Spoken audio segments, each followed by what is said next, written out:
So I think the artificial intelligence is not a very new word. Uh, More than 70 years has been the time which has been taken in research, conducting research in AI. And this is just like this can be compared as the discovery of fire and the electricity, because the kind of revolution that these two things have had bring in the world. Similarly, the AI development of AI has done for the world. AI might be the single largest technology revolution of our lifetimes, and with the potential to disrupt almost all aspects of human existence. This AI has been used in almost nowadays in every sphere of life. We are using this AI, knowingly or unknowingly. Many industries are investing in cognitive and AI solutions. A global forecast says that around 50.1% annual growth rate of investment is there, and it will reach 57.6 billion US dollar by 2021 in the AI field. As a result of virtually unlimited computing power and the decreasing cost of data storage, we are on the cusp of the exponential age of AI.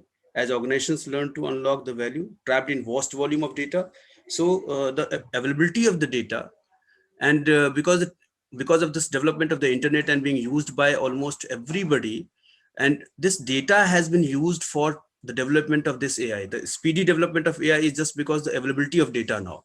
In the earlier days, the data was not available very easily because most of the things was manual, and so it was very difficult to train any machine or anything to do the task that is being easily done by the human beings. But nowadays we have volumes of data available, and we can use those data for our research, for developing some applications, and that will make great solutions for the problems that is right now we have. Even AI enables machines to act with higher levels of intelligence and emulate the human capabilities of sense, comprehend, and act. Like computer vision and audio processing enable the machines to actively perceive the world around them. NLP and inference engines can enable AI systems to analyze and understand the information collected. So a machine can not only comprehend can visualize the environment around it, it can also understand the languages that is being used by the people, and then it can give you more solutions for in the education field. We are with again AI's adaptive and dynamic nature and accelerated development. AI got a profound impact in the education services. As education form the basis of all knowledge and progress, inclusion of AI in updating and empowering education system has resulted in better impartment of knowledge and fair evolution of assessments. We can use AI for the impartment of knowledge and the evaluation of the students as well. According to surveys, 75% of teachers believe that printed books will be entirely replaced by digital learning tools. Again, AI will be used in this. Although in India, the importance of AI-enabled education sector is amplified, as that 25%, most of the people, most of the generation is youth population below age of 25, which is half of the population of the country. And AI will play a huge role in revolutionizing the education sector from head to toe. Although we may not see humanoid robots acting as a teacher within the next decade, but still many AI-based projects are already in progress in the India and the worldwide to help the students and teachers get more out of the educational experience. Rather than learning in general or based on society's understanding of importance, AI can help in class, keeping track of close track of the students, the current trends and redesigning of education at every step. AI can help you. AI is also being implemented and utilized in administration, learning, tutoring, grading, and assessment, as already been told to you all by Dr. Professor Parveen Saab. So almost if you see, this AI can help the teacher to monitor, to do all kind of testing, evaluations, assessment. Not only that, even from the planning of the course to designing of the course and then implementing it, then evaluating and making a student skillful, this AI can help. The amalgamation of technology with innovative learning processes will definitely revolutionize the education. India, being one of the leading developing countries, is following the trend and adopting this innovative technology in education. But still, this in India, AI is not being used as it should be. Nearly 160 billion US dollar is spent globally by schools on education technology up to 2016, and now it is growing up to 17% annually through 2020. So India is definitely improving adoption of technology in education, but not at the speed required. As you know, India needs these kind of solutions to reduce the cost of education and to increase the reachability of the education to the far-flung areas. Now, almost all boards of education in India are including AI in their syllabus. So it's a good news, because if the AI is being included in the syllabus of all the boards, definitely the students will be able to understand this technology and will use for its own betterment. Similarly, if you see percent-wise figure, gross enrollment ratio is 97% at elementary level and 80% at secondary level in Indian education, which is a substantial growth resulted with efforts of both central and state governments. But the problem is being a very good rate of growth in enrollment, but still the problem is how to retain these students. So still the problem is of low retention and poor learning outcomes, which is still putting a bad impact on this whole effort done by the central government and the state government. So the government are thinking how to increase the retention rate of the students and how to improve their knowledge, so that they can better, they can actually gain the skills and they can do better in their career. Sir, sorry for interruption. Yeah, ma'am. We are able to see only first slide of your presentation. Right, ma'am. I'm just giving a background how this AI can be used in education, and then I'll move on to the theory of this AI, basically Okay, the then it's history fine. of the AI. Right, ma'am. So although we have many AI tools that is available, but still there are some are free and some are costly. But naturally, if we are using this AI in our education system, it is going to put a great impact on this education system, and it will definitely be a very beneficial for this. Now, if you see, artificial intelligence is nothing but we are just making machines which can mimic like a human being, or which can display some kind of intelligence like a human being. So although there are so many definitions given by some researchers, some scientists like Richard Knight, Peter Norvig, and Stuart Russell, they have given their own definitions. So there are many definitions depending on how you, what is your goal for the artificial intelligence, what kind of work you want to get from the artificial intelligence. Accordingly, it has been defined. But if we see broadly, AI has been defined on four different blocks. One is thinking like a human, acting like a human, thinking rationally, and acting rationally. So these are the four main blocks on which AI has been defined by most of the authors. If we go for this, the history of AI, the AI has been, this term has been coined in 1956 at the Dartmouth College in a workshop, and that workshop has gone for a long time and been attended by the renowned scientists, John McCarthy, Alan Newell, Herbert Simon, and Marvin Minsky and Arthur Samuel. All these people have attended this workshop, and this term artificial intelligence has been coined that there. And since then, this the persons like Alan Newell and the Herbert Simon, they have worked a lot in this artificial intelligence. And now what we are getting is the hardcore effort of these people. So if we see, as I said that this AI is not a new term. So in 1943, McCulloch and Walter Pitt has published a paper, a logical calculus of ideas eminent in nervous activity. And this paper has first proposed a mathematical model for building a neural network. And in this neural network, they're trying to use this AI. Then in 1949 also, Have has given some rules for the AI, and that is called the Hebbian rule, which is very important model for the AI. Then in 1950, Alan Turing publishes Computing Machinery and Intelligence, proposing what is now known as Turing test. And actually this Turing test is a very good test, and it identifies whether a machine or a particular model can be called intelligent or not.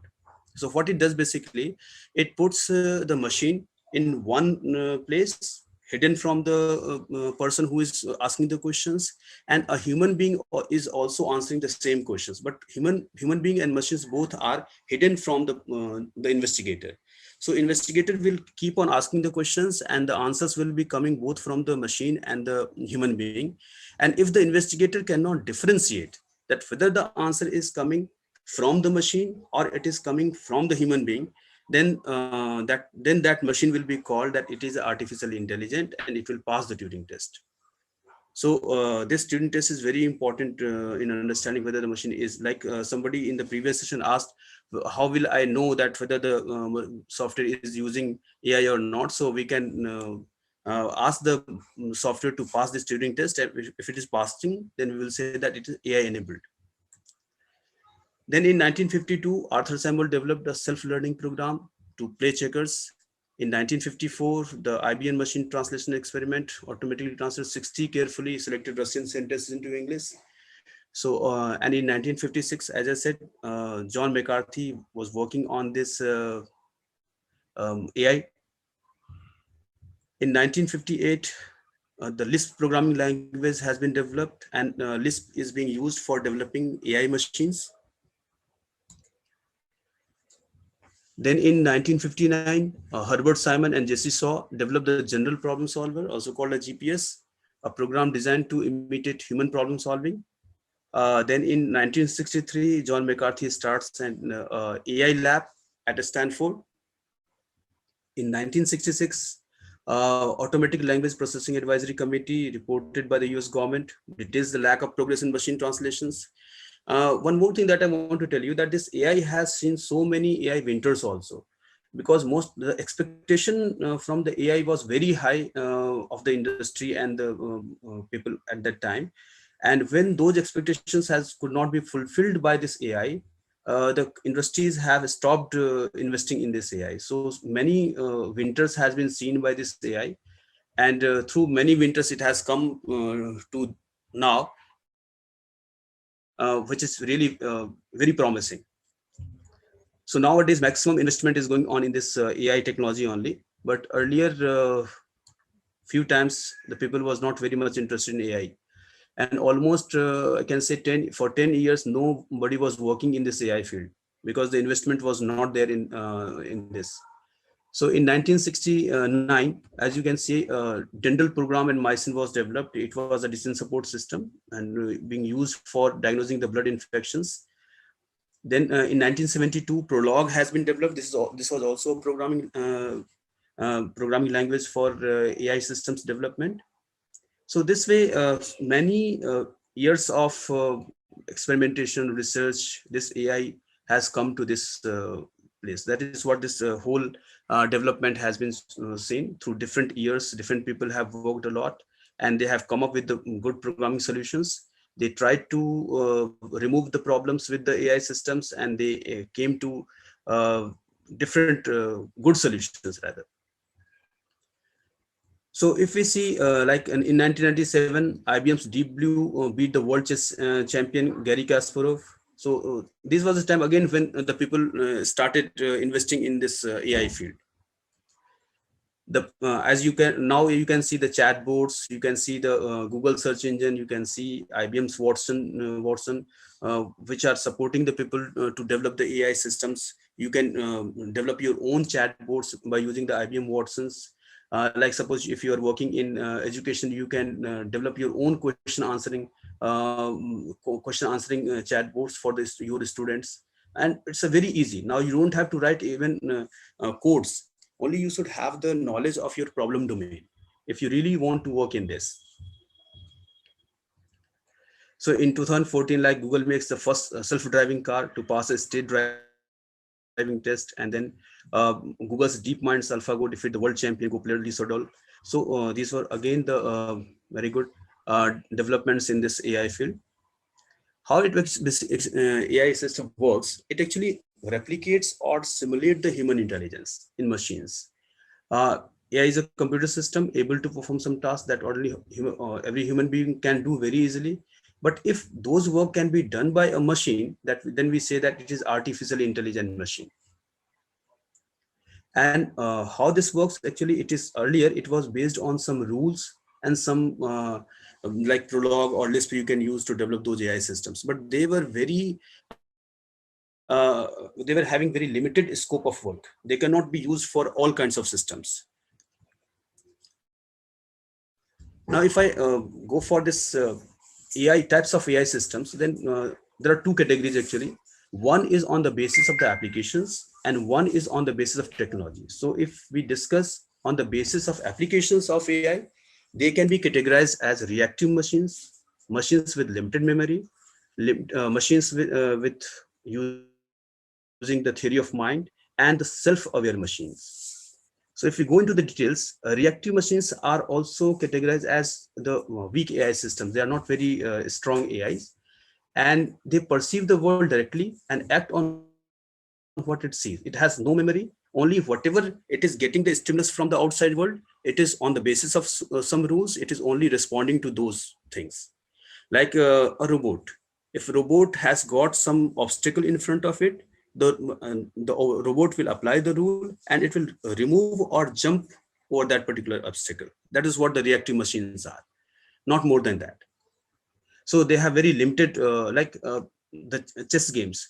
There are certain rules. So whatever the current chessboard position is, it will see, it will apply its rules, and then it will see that what action should it take to win the game. That is what the reactive machines are. Then we have the machines with limited memory. They are also similar to reactive machines, but they have been added with some historical data, which will help them to take decisions. And almost all machines that we are using today are machines with limited memory, which are powered by data sets. Data sets are there. And whenever they want to take some decision, they go for the data set, they search, and then from that data set, they take the decisions or they take actions. So AI systems using deep learning and are trained by large volumes. You must be hearing these words, deep learning, neural networks. So deep learning is basically using this kind of data sets to train AI machines. And nowadays, most of the work is being done in the deep learning also, because we have voluminous amount of data.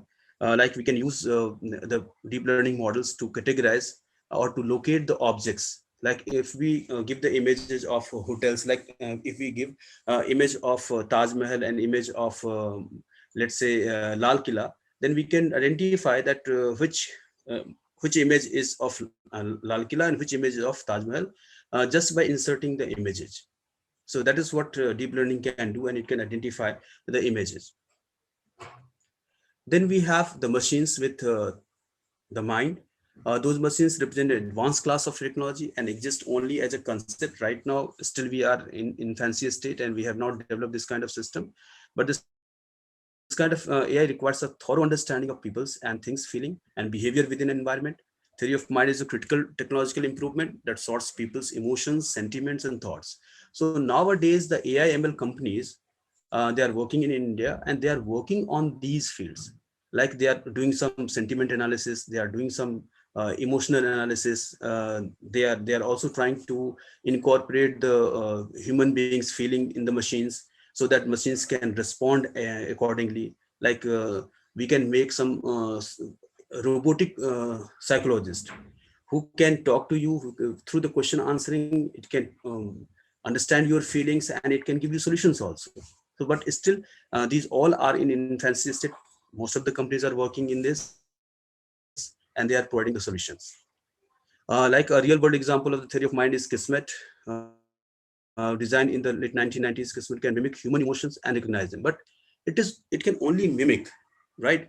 but it cannot actually work like a human. Just like a human can understand emotion of a person, that kind of understanding this system doesn't have. Still the work is going on. Then we have self-aware AI, which is the exact thing that is portrayed in AI movies like Matrix, and if you see robots, then we have an Indian film where Chitti was the robot. So they were self-aware AIs, and basically they may destroy the humans also, or they can be a very good companion of human also. Like you must have seen in robot 2.0 and robot 1.0, where Chitty was in one, Chitty was a villain, in another Chitty was also friendly to human being. So that kind means it depends on you how, or it depends that how your, whether your machine will help you or it can destroy you. But if we are going for this self-aware development, then that may be a problem. And most of the scientists who are the pioneer in AI field, they are trying to ask this community, the AI development community, to stop whatever we have achieved right now. And this, they are asking, they are warning the AI community to do the research and development only up to maybe maximum with the theory of mind AI. They are stopping, they are telling that self-aware machines, if they are going to make, then that can be dangerous for the human beings. Like Elon Musk and the physicist Stephen Hawking, they are consistently warning people that you should not go for self-aware stage. Now, according to the technology, uh, artificial intelligence can be divided or categorized into the artificial narrow intelligence, artificial general intelligence, and artificial super intelligence. So if we go for this ANI, or artificial narrow intelligence, it is also called the weak AI, and which is one of the most frequently experienced types of AI that we are using. And every AI machine we use and see today is from this field, which operates under a limited set of constraints. That is, they are based on the rules. For example, voice recognition AI is used to predict the people's voice based on the data set, but they are for a specific purpose. If I want to make a AI system which can recognize the voice of, let's say, Tamil, then I cannot use the same AI software for recognizing the voice of UP. So that's the problem with the narrow intelligence, that they are always made with a certain specific purpose. They cannot be a generalized. They cannot understand or recognize the voice of all area. So deep learning models constitute the limited memory type, and similar task could be a case of reactive machines. So narrow intelligence can be reactive machines or with the limited memory. Then we have the general intelligence, artificial general intelligence, and this is a strong AI which allows a machine to apply the knowledge and skills in different contexts. This more closely mirrors human intelligence by providing opportunities for autonomous learning and problem solving. So AI can generally can successfully perform any intellectual task that a human being can do. So we are seeing these things in the sci-fi movies, the Hollywood movies, where they are showing that the robots are talking like a human being, they are understanding the emotions, they are acting accordingly. So that is all that we are seeing is the artificial general intelligence. Then we have artificial super intelligence, which is something more advanced than the strong AI, and which is still few people are working in that direction. And they will not only replicate the multifaceted intelligence of human beings, but will be extremely better at everything, because they can process the information with more speed than the human being. Now, you must be heard one word that is very getting very famous, is the quantum computing. So this quantum computing technology will make this processing much faster. Okay, maybe almost 4 times or maybe 8 times faster processing you will get, maybe within 10 years of time, because now the science community is working on this developing quantum computers. So when the computers will have that kind of processing speed, that kind of analysis power, that kind of decision making capabilities, then definitely they will actually supersede the human race. So that will be the problem, and that is why the people are warning for this artificial super intelligence stage. Now, if we see the application of AI, the AI is being used in almost, as I said, in all sphere of life, in the banking sector, in agriculture sector. In banking sector, we are having chatbots in SDFC Bank, in ICICI Bank, in SBI Bank. If you go to their site, you can get your problem solved with the chatbots. You can um, give them the questions, they will answer you. Whatever you want to perform, you don't have to visit the banks and waste your time in waiting for the person to attend you. You can directly go and one-to-one interaction you can do. So you can get all kind of problems solved by the chatbots. So that is what the banking services are using. Not only that, banking services are also using this AI to check the uh, frauds in credit card, frauds in payments, frauds in checks. So they are using these AI systems in banking. Then in the agriculture field, as you know, we are using Internet of Things. Internet of Things is again a new technology, which is AI enabled. And in Internet of Things, the sensors are being used. The sensors which can sense the humidity of the soil, and accordingly they can process the information, and they can draw the attention of the people for watering the soil, or different types of activities can be done through those AI systems. Then the most important, the healthcare, as you have seen in pandemic of this COVID, the robots have served in many hospitals in Gurgaon and Noida, and they were giving the patients medicines, food. Not only that, they are also chatting with them, because during that time nobody wanted to go to attend the patient physically. So robots used to talk to those patients, so that they can feel comfortable. They should not feel alone. So, and not only that, the in healthcare, the AI has been used in number of things, from medication, the surgeries. Okay, now as you know, the robots can perform the surgeries. So healthcare also using this AI application. In the gaming, as the chess playing, the Go playing, AlphaGo AI system can work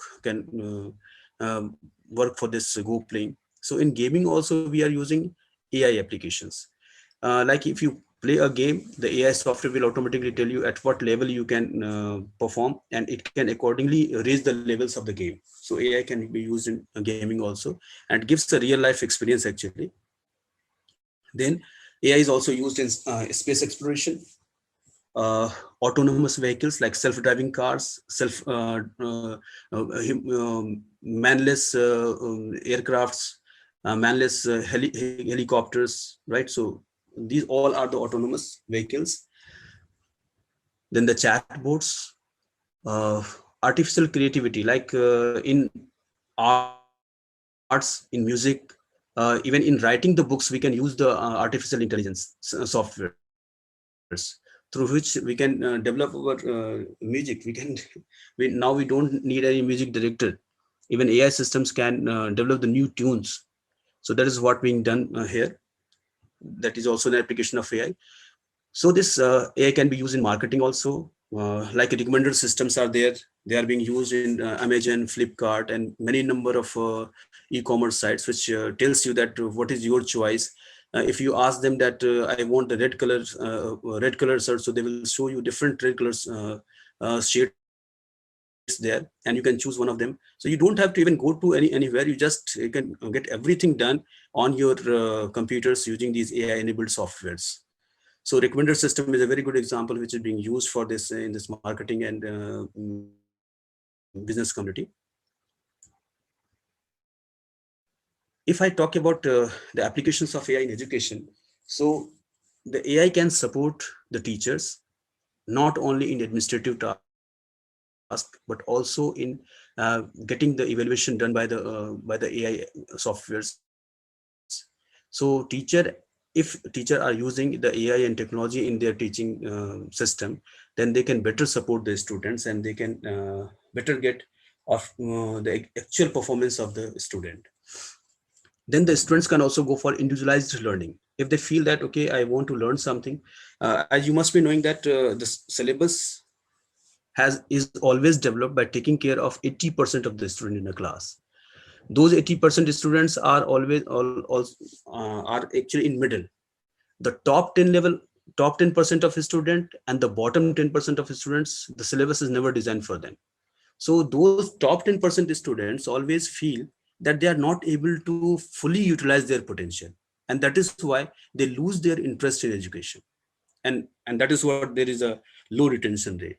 Similarly, the bottom 10% student feel so much difficulty in education, they are not able to even cope up with their syllabus, so they also lose their interest. So only the in between 80% students are only there who try to understand the syllabus, and they try to cover the syllabus. So this individualized learning softwares, the AI enabled softwares, can be used to take care of all these 100% students. This top 10 students can be recommended with some good software, with maybe their level of difficulty can be improved. And for bottom 10% students, we can use tutoring support classes, which can help them to cope up with their syllabus. So if the teacher is using AI in their teaching system, then they can cover the entire class. So bottom 10, top 10, and the middle 80%. So this 80-20 all can be covered through the system. Then we have a universal access. Now in new education policy, although they are trying to uh, incorporate this universal access of education, the students will be allowed to move from one university to another university, or wherever they are finding good teachers in the subjects, they can be allowed to move.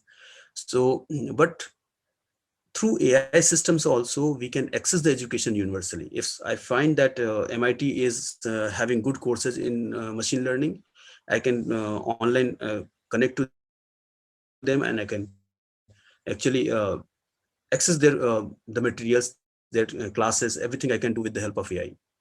Then we have automated admin tasks, like the students copy evaluation or their attendance marking, or some other administrative tasks can also be automated through the AI systems. Then we have the tutoring supports outside the class. Suppose you find that few students are very weak and they are not able to cope up with the syllabus.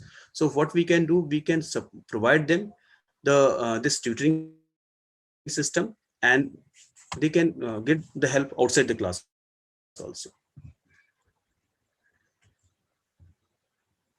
So teachers and AI, as I already told that in the education from the primary to the higher level, the teachers can take help of this AI, and AI can efficiently be used in the personalization and streamlining the admin tasks to allow the teachers to give the time to the students.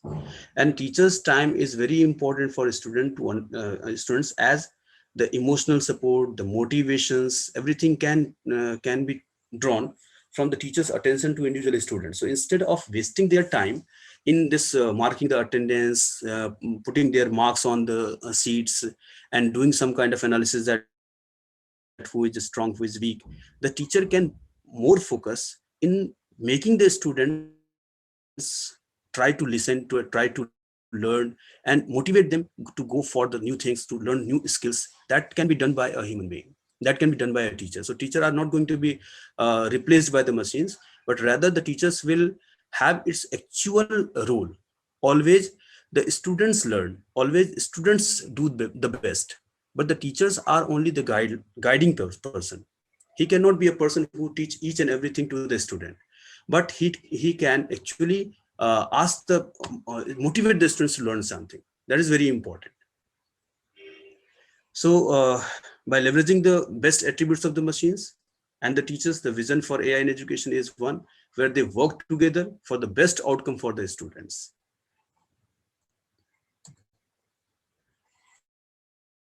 Then differentiated and individualized learning. So adjusting learning based on an individual student's particular needs. Like if somebody is good in computers, but he is not good in some other subjects, so he can be given the skills only of the computers. He can do better in that.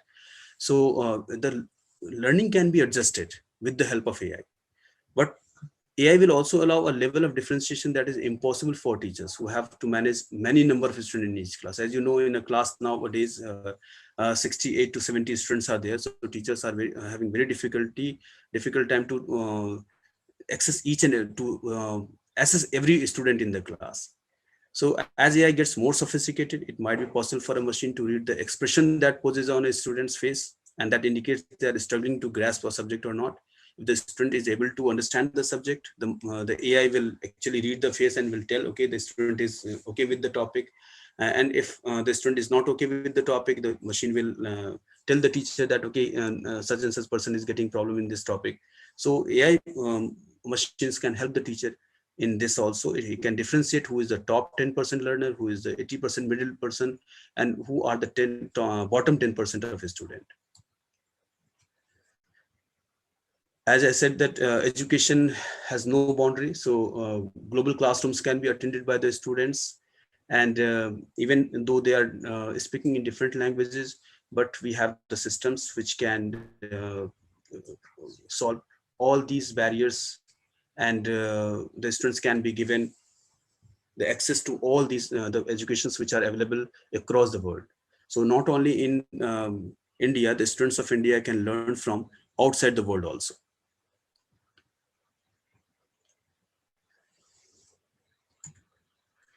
Automated admin task, as I said, that the tests, homeworks, grading systems, their attendance, everything can be done automatically. So teacher will get some time to spend with the student to understand his or her own personal problems, so that he can motivate, and he can just try to make him listen to the class. Tutoring support outside the class also. AI can support the student outside the class, like Professor Patwardhan was saying that few students who are weak, uh, so they can be given these extra AI tutorial classes, and they can very well teach a student. So this AI cannot actually replace the teacher, because the innovation, the creativity, this is only in the teacher. The only thing is that the AI can help the teacher to do the things, to support him or her, to better mentor the students, to better enable the students to learn something new.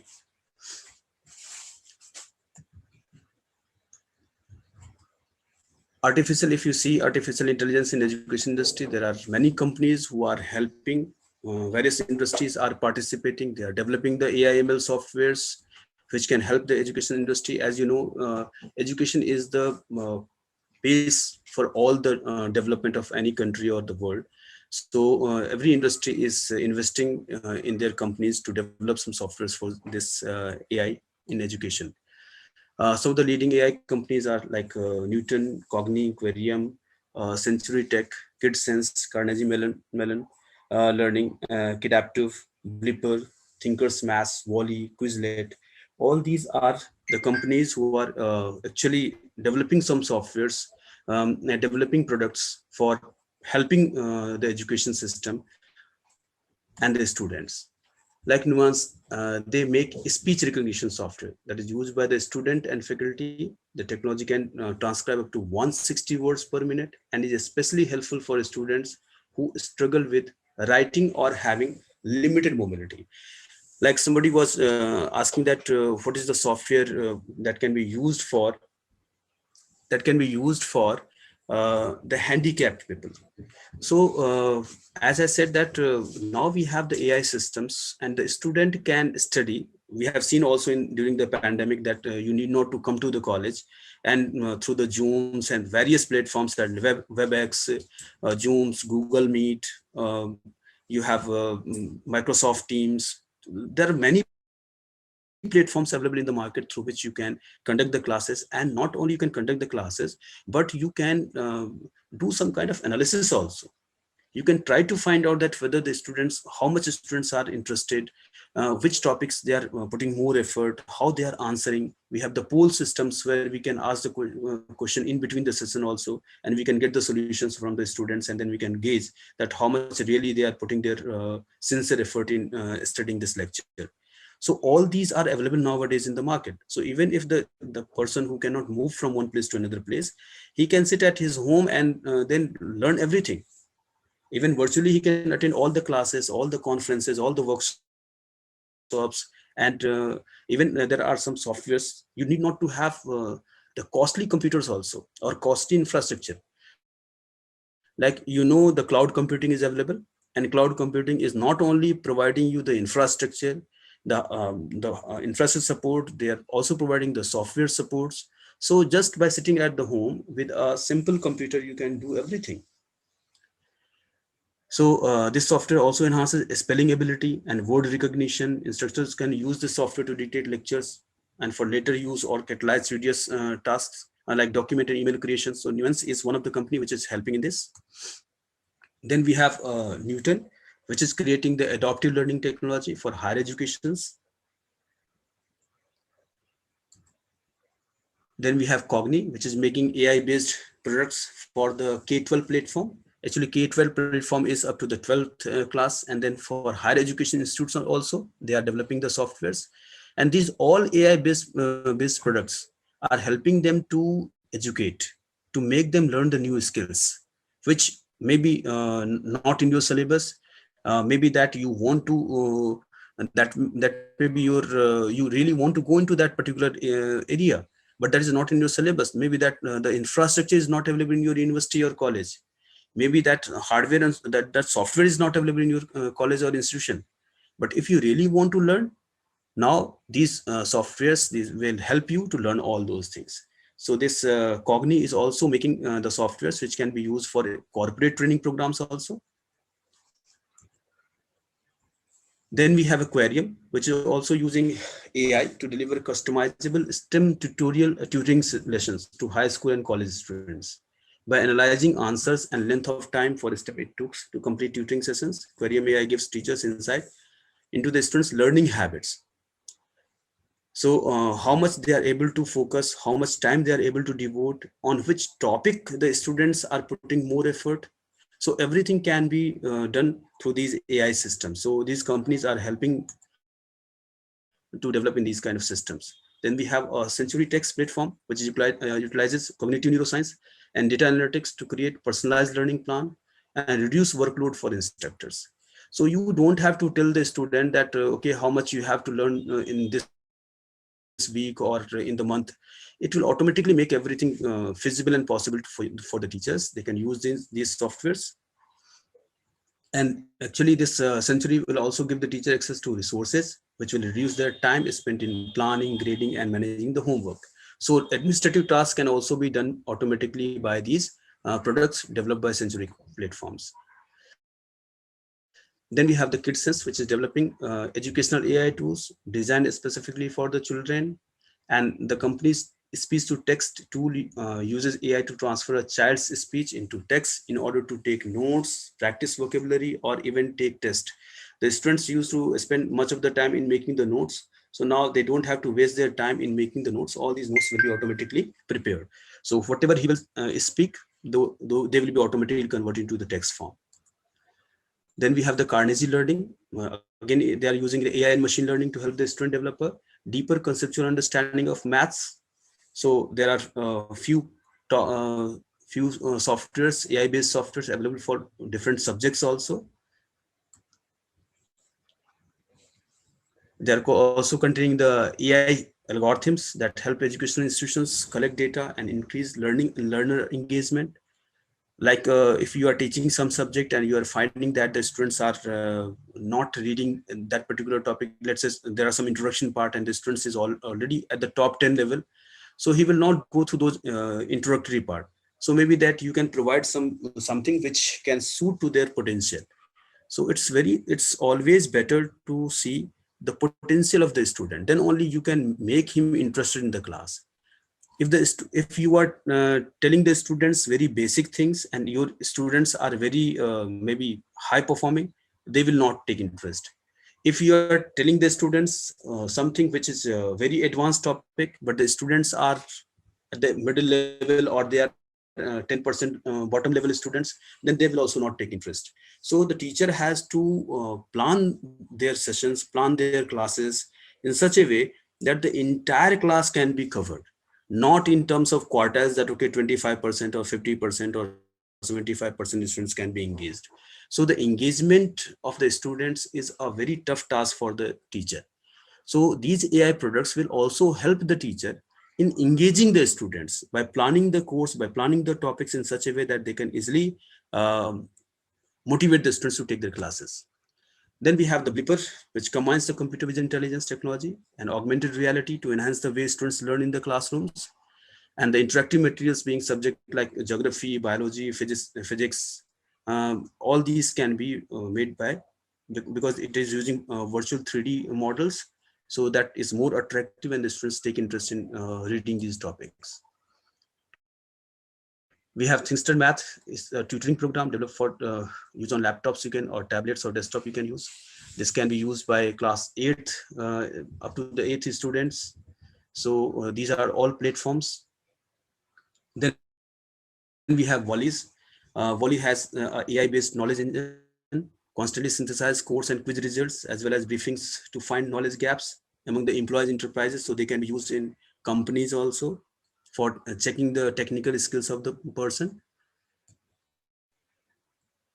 We have Quizlet, which is also an online destination for studying and learning tools. Now we have some examples of AI products which are being used in the education system, and still the development is going on in these products, like CRAM 101. And this product is basically what it does, it customizes the textbook to the personalized learning. So suppose you want to learn from different books, but you don't want to learn the entire book of those subjects. So this will help you to take the important things, or maybe some concept from one book, some concept from the another book, and then they will actually mix and merge, and then they will produce you. So this is also a very important software being used by the students. Like if I want to go for machine learning, I need to learn some part of the maths, some part of the statistics, some part of the computer science, and maybe some part of some biology. So all these things, and some part of the domain also. So what I will do, I'll not read the entire maths book. I will not read the entire statistics book. I will only read those concepts, those topics which are really required in my machine learning project. So it will save my time, and it will better plan my learning process. So there we can use CRAM 101.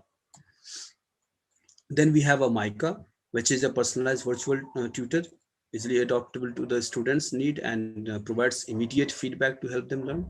So in class, if you are giving the immediate feedback, then the students can be benefited. Because if you keep on observing the student and tell him at the end of the examination that you are weak, then it is not going to help. But if during the, when he or she is appearing in the test, you immediately give the feedback that your performance is below average or your performance is average, then the students can improve, and you can provide him the outside tutoring classes to help them to improve himself or herself. Then that will give you better results instead of giving the late feedback. So immediate feedback is provided by the Mica. Then we have third space learning product. Basically, this pairs struggling with maths students, and really it works very good for students who are weak in maths. Again, this is because maths is treated as a very difficult subject in the student. So most of the products are supporting the student to learn mathematics in a very creative way.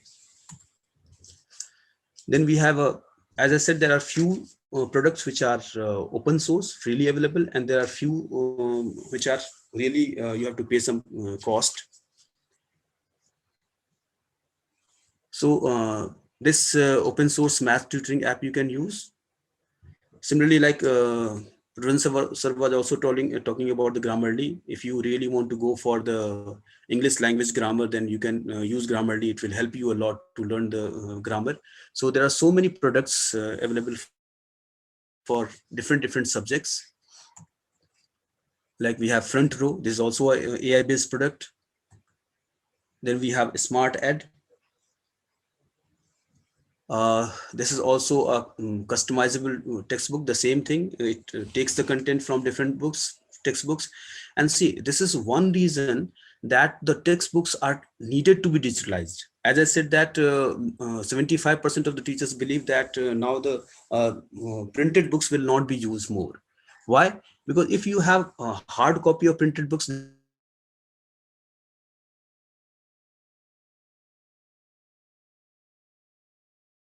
AI systems. But if you have digital copies of those books, just by scrolling from through, maybe the world's best books can be combined together to make a new subject. From some books you can take some good mathematical concepts. From some book you can take some good physics concept. So this we can do with the help of these smart ed or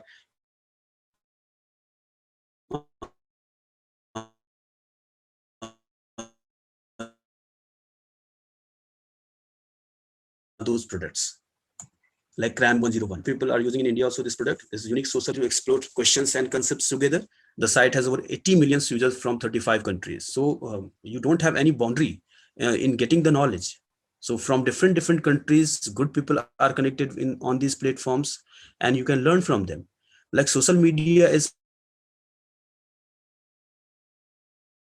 AI for education. Like there are different and they are you can directly register and you can connect with them.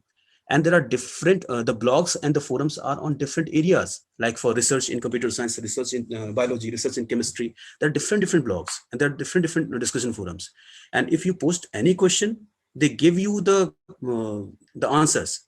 Now you must be surprised that from the worldwide, millions of people are connected to those discussion forums, those blogs.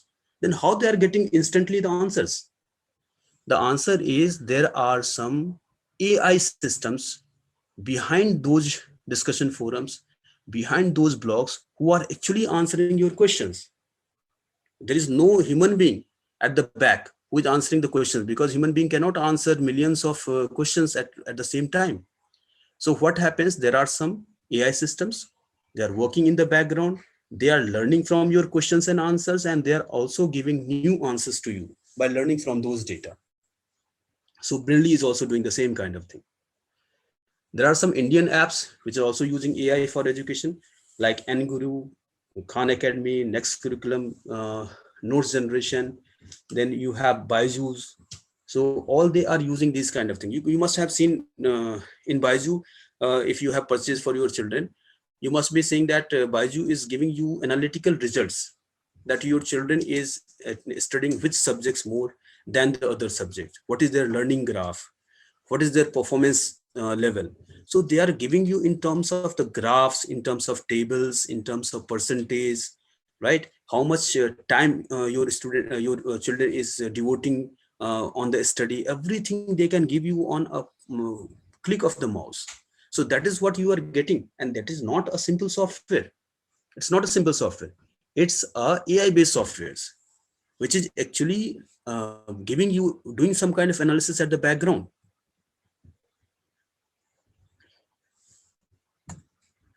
Like Baizu, we have now the Baizu has the courses for the 12th up to 12th student. Also they are also have courses for IS preparation, for JE preparation, for CAT, MAT. They have different types of courses they are offering, and all these courses are AI enabled, so that you can get the analysis, you can see your performance, you can see the feedback instantly.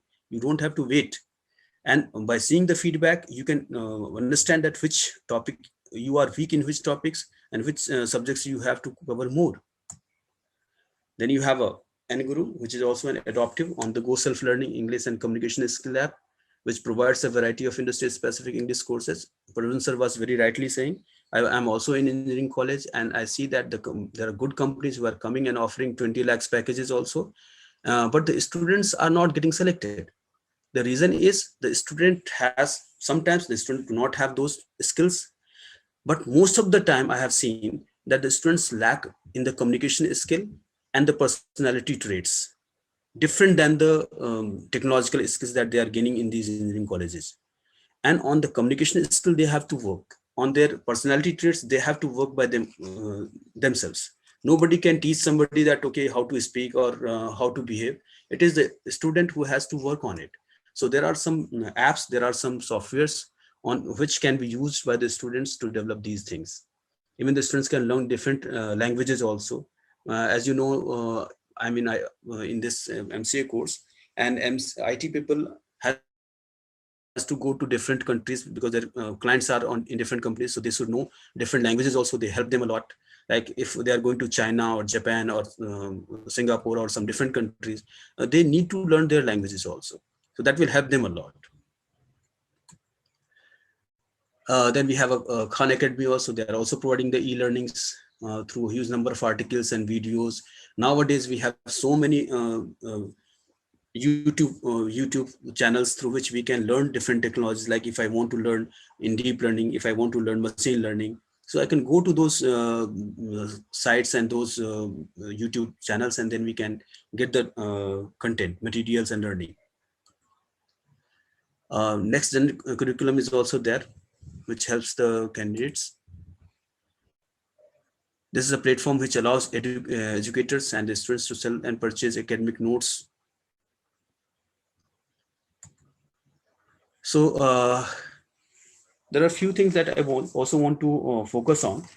Like we have some AI products, like there's a Emma, which is developed in 2017, and beta version was developed at that time. It is used for plagiarism checker, as a plagiarism check. Now, let's say there are some documents and you want to see some student has written some essay. Now how will you check that that essay has been actually written by the student? So you can use this Emma as a checker. What it does actually, it takes the person's writing contents, it analyzes it, and then understand that how that student is writing. If the student has written something, then it will match the pattern from the previous writing essays, and then it will compare whether it has been copied or it is his own creation. So Emma can be used. Similarly, we have Miss Jill Watson, which is works like a teacher assistant, and basically it is a forum with more than 10,000 questions, and Miss Jill Watson is giving answer to all. Miss Jill Watson is not a woman or anybody. Actually, it is a software, AI-based software, which is answering all the questions on that forum. And basically, it works on the basis of IBM Watson platform. As I said, IBM Watson platform invite you to create chatbots for purpose of online question and answer sessions. Like if you are teaching physics, you can develop your own chatbot. If you are teaching, let's say, social studies, you can make your own chatbots. So different chatbots can be developed by using the IBM Watson platform. You need not to write any coding. There are some steps. You can use those steps to develop these chatbots.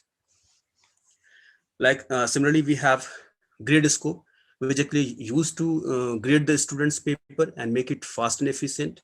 It is developed by 4 Berkeley graduates, and basically this can save 90% of the time of the teacher. So instead of dedicating his time in grading the student, what he can do, he can engage the students, give them knowledge, and inspire them to listen and learn without wasting their time in grading the tests, checking the papers, right? So if they are using AI technology while imparting education, then they can save their time for all these tasks that can only be done by a teacher, that cannot be done by a robot or any AI software. So the teacher will get his time to do his own task instead of wasting the time in doing something which is not actually a teacher's task, right? So that is how the student can be benefited if we are using this AI. From my side, uh, it's the content that I want to tell. There was a problem in network connectivity here, so I tried to put less number of photographs on my slides so that it can be easily visualized by you. So if anybody is asking question, you are most welcome, and thanks for listening attentively. So ma'am, can we have some questions if the candidates have asked? Yes, sir. Thank you, sir, for your very informative talk. There are some queries of the participants. It would be Yes, ma'am. great to have answers from you. I will ask one by one. Yeah, ma'am. The first query was what are the major ethical issues in the use of AI? Uh, right. So if you are using AI for the betterment of the student, definitely there's no ethical issues at all. So when you are using any technology for the betterment of the human being, for the betterment of the society, for the betterment of the country and the world in turn, So there's no there's no ethical issues. When you are using these technology for some malicious intentions, for some wrongdoing, then the law comes. And as you know, we have the law, and nowadays day by day it is getting very tough.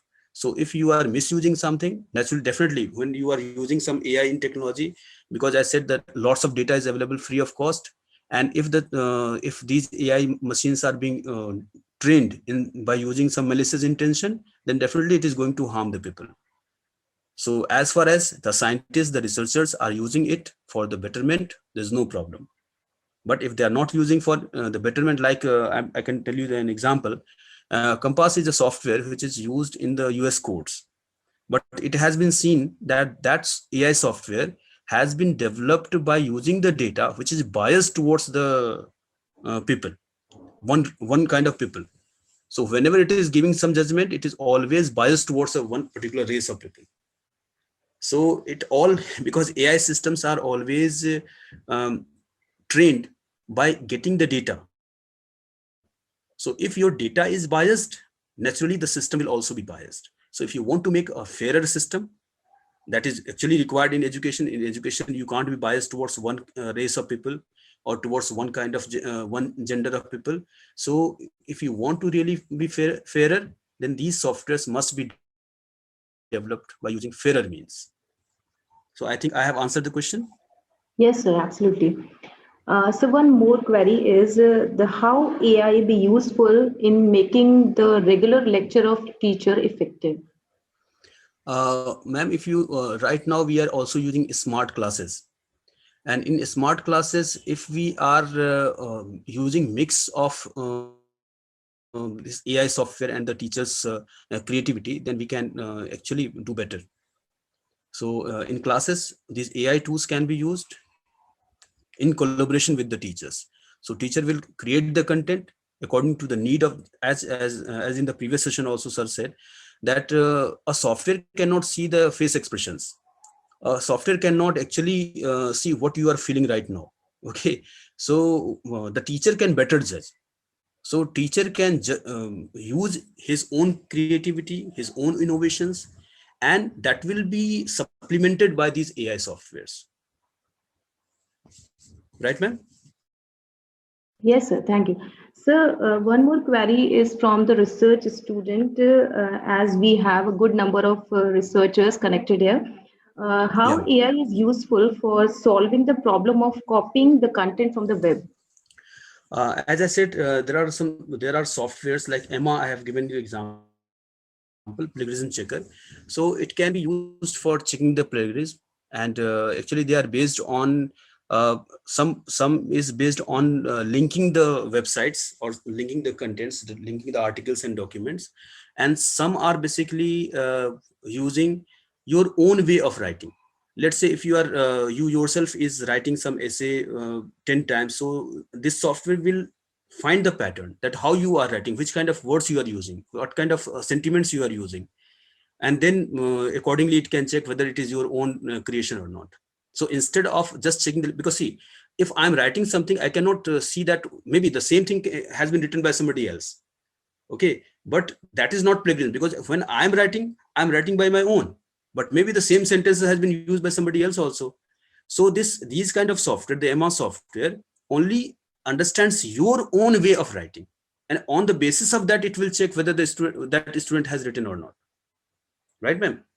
For example, let's say you have taken a test of 20 students, let's say 3 to 4 times. So this MR software will learn that what is the pattern of writing of every student, and then you give an exam. So when you are giving the examination, again you are taking the papers. At that time, this software will check whether this person has written by himself or cheated from some classmate. So that is how this MR works. So we have now plugin softwares, very good plugin softwares, but still lots of work is going on in this field. Okay, thanks for such a nice answer, sir. So next question is the what is the scope of chatbot in solving the educational problems? Like ma'am, as you know, the teachers have to attend many number of students. Let's say you are a career counselor. So maybe that you are not available to everybody. But if you are a good counselor and you have created your own chatbot, so that can help a lot of students. Like ma'am, there is a good psychologist, let's say in Agra, there is a very good psychologist, but this psychologist may not be reachable to everybody. So what he can do, he can make a chatbot, and then he can make it available to every the persons who really need it. So through the question answering, that person's problem can be solved or the person can be counseled. So the same way, if a teacher is a very good counselor, if a teacher is a very good teacher in a particular subject, so there are some fixed kind of questions, because over a period of time you understand that what kind of questions the students are posing in front of you. So you can develop your chatbots, you can make it online, and the students can interact and get the questions solved. Right, ma'am? Yes, sir.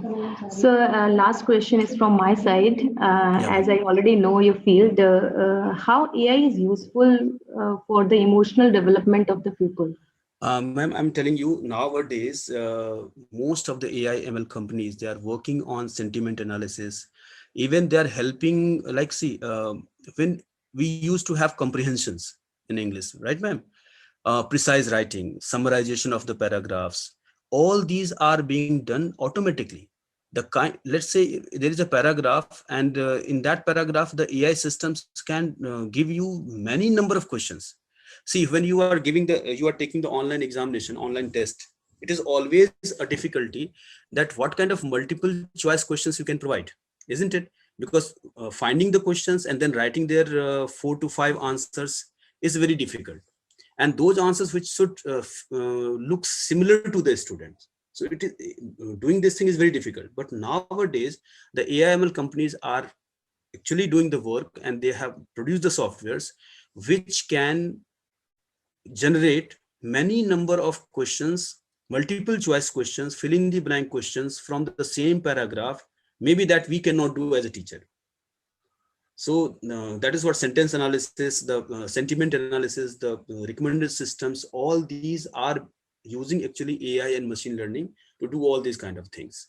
So AI has got tremendous opportunity, tremendous potential in this education as well as different kinds of fields. Like in the previous session, somebody was asking the emotional analysis. So this AI can be used for that also. Through the question answering session, you can analyze a person's emotional strength. Right, ma'am? Does it make Okay, sense thank what you, I've sir. answered? I think your the queries are answered by me. Yes, sir. I hope all the participants have got the answer of their queries. Yeah, ma'am. Now, thank you so much, sir, for a Thank you, very ma'am. meaningful and informative talk delivered by you. It was great to listen you on this very new topic, which was the application of AI in education. Our participants are not from the computer science background. Still, they understood very well as they shows in their feedback in the chat box. Thank you, ma'am. Thank you Thank you once very much. again for bridging a gap between the two disciplines with your expertise. Thank you so much, sir.